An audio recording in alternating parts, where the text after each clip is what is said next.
होली की आत्मा। बचपन से शहर में रहने वाला मनोज इस साल होली की छुट्टियों में अपने गांव दुर्गापुर वापस आता है, जहां उसे देख पूरा गांव खुशी से झूम उठता है। जब गया था तब इतना सा था और अब देखो कितना बड़ा हो गया है। हाँ सरपंच जी, जब मैं गया था तब आप भी बहुत जवान थे और अब देखो कितने बूढ़े हो गए हैं आप। चलो चलो बढ़िया है। बच्चा घर वापस आ गया। इसी खुशी में आज रात पार्टी होगी।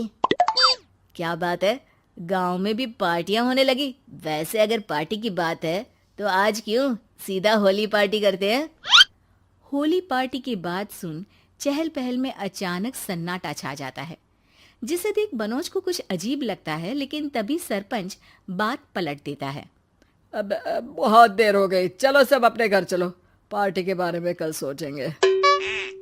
मनोज भी मम्मी पापा के साथ घर आ जाता है, पर होली पार्टी और उस पर पूरे गांव की खामोशी वाली बात अभी तक उसके जहन से निकलती नहीं। पापा, होली पार्टी की बात पर सब चुप क्यों हो गए थे? अरे होगी उनकी कोई अपनी बात। मुझे गांव की पंचायत ही थोड़ी पता है। थक गया हूँ, चलो सो जाते हैं, कल बात करते हैं। पापा की बात मानते हुए मनोज भी सोने चला जाता है। आज तो छुपा लिया, लेकिन हफ्ते बाद जब होली का दिन आएगा तब इसे कैसे रोकोगे? अगली सुबह सूरज के साथ ही मनोज भी गांव घूमने निकल जाता है, जिस पर रास्ते में उसे अपनी ही उम्र के कुछ लड़के भी मिलते हैं, जिनसे दोस्ती कर अब वो उनके साथ घूमने लगता है। इसी तरह कुछ दिन बीत जाते हैं और होली नजदीक आने लगती है। दोस्तों, होली में 4 दिन ही बचे हैं, पर गांव में उसकी कोई तैयारियां क्यों नहीं दिख रही? क्योंकि यहाँ होली नहीं मनाई जाती। अरे पर ऐसा क्यों?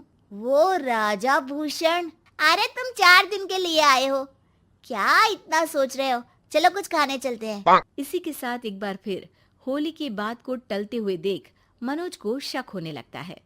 वो घर पहुंचते ही इंटरनेट पर अपने गांव और राजा भूषण के बारे में जानकारी निकालने लगता है। क्या? मुझे आज तक ये नहीं पता था। ऐसा कैसे? किसी ने मुझे कुछ बताया क्यों नहीं? सारी जानकारी लेने के बाद मनोज गांव वालों या अपने मम्मी पापा से कुछ पूछे बिना खुद ही उसकी सच्चाई के बारे में छानबीन करने लगता है, जिसके चलते वो राजा भूषण की हवेली में पहुंचता है। वाह, क्या हवेली है यार। पर क्या यहाँ सच में कोई भूत है? हेलो भूत जी, कोई है क्या? हम इस साल गांव में होली सेलिब्रेट कर रहे हैं, क्या आप उस पर थोड़ा इंटरव्यू देंगे?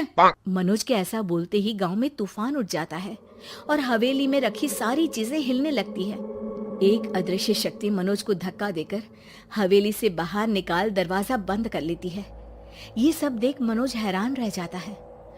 क्या अभी मुझे हवा ने धक्का देकर बाहर निकाल दिया? मेरे होते हुए इस गांव में कभी होली नहीं मन सकती, इसलिए दोबारा ऐसी कोशिश भी मत करना, अंजाम बुरा होगा। आवाज सुन मनोज हैरानी से इधर उधर देखने लगता है, पर उसे कोई दिखाई नहीं देता। वो गांव वापस आ जाता है, जहां तूफान की वजह से सब कुछ तहस महस हो चुका होता है। आखिर ये तूफान आया कैसे? ना ऐसा कोई मौसम था और ना ही हमने होली का त्योहार मनाने की बात की थी। सरपंच की बात पर कोई रिएक्शन दिए बिना मनोज चुपचाप अपने घर चला जाता है। इस तरह देखते ही देखते होली का दिन भी आ जाता है और मनोज रंग लेकर गांव में निकल जाता है, लेकिन गांव पूरी तरह खाली होता है। अरे त्योहार का दिन है, धूमधाम की जगह मातम क्यों मनाया हुआ है? मनोज की आवाज सुन सब अपने घर की खिड़कियां खोल के घर के अंदर से ही उसे वापस जाने के लिए कहने लगते हैं, पर वो किसी की नहीं सुनता। तुझे पहले भी समझाया था, अगर होली खेलने की कोशिश भी की तो अच्छा नहीं होगा। अरे बात मान लो बेटा, तुम्हें सच नहीं पता। मुझे सब पता है। सालों पहले इस राजा ने एक अंधविश्वास फैलाया और आप लोग आज तक उसे मानते आ रहे हो। अरे बेटा, जब तुम पैदा भी नहीं हुए थे उससे भी बहुत पहले से इस गांव पर होली का श्राप है। अगर गांव में होली का त्योहार मनाया जाता है तो प्रलय आना पक्की बात होती है। राजा भूषण इस सब में नहीं मानते थे और त्योहार मनाने लगे, जिसके चलते होली वाले ही दिन पहले उनके बेटे की और फिर उनकी मृत्यु हो गई। तभी से गांव की रक्षा के लिए उनकी आत्मा उस हवेली में रह रही है। सबकी बातें सुन मनोज उलझन में पड़ जाता है। सोचना भी मत मनोज, अगर तुमने इस परंपरा को तोड़ने की कोशिश भी की तो उसका परिणाम इस गांव और गांव के लोगों के लिए अच्छा नहीं होगा। मुझे भी यकीन नहीं हो रहा कि आप लोग एक बेतुकी बात को मानकर सालों से रंगों के त्योहार को मातम की तरह मनाते आ रहे हो। मनोज किसी की कोई बात ना मानते हुए पूरे गांव में रंग बिखेर देता है, जिसके तुरंत बाद वहां तूफान के साथ बिजलियां गरजने लगती है।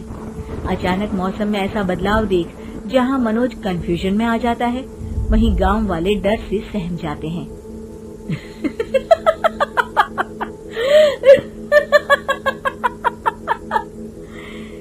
इस लड़के ने हमारे जैसे सिर्फ अपने स्वार्थ के लिए नहीं बल्कि पूरे गांव की खुशियों के लिए यहाँ होली मनाई है, जिस वजह से अब इस गांव पर होली का श्राप टूटता है।